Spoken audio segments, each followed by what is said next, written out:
How to hide Snapchat friends. Hello everyone, welcome to this channel. I'm Emily and I'm here to help you out today. So without any delay, let's get started.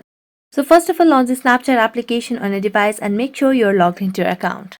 Now tap on your profile at the top left corner of the screen and then scroll down to tap on My Friends.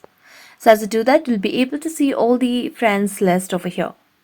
Now if you want to hide Snapchat friends, what you can simply do is tap on your profile on the profile of the friends that you would want to hide and simply tap on the profile and tap on three dotted lines and you can manage friendship and remove them as a friend.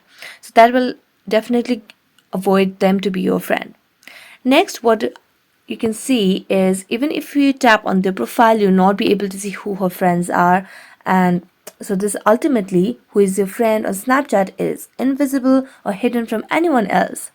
So no one else will be able to see who you are friends with, who you are sending snaps to, and from video, pictures, texts, all that stuff will be basically private. So that's it. Thank you so much for watching this video and see you next time.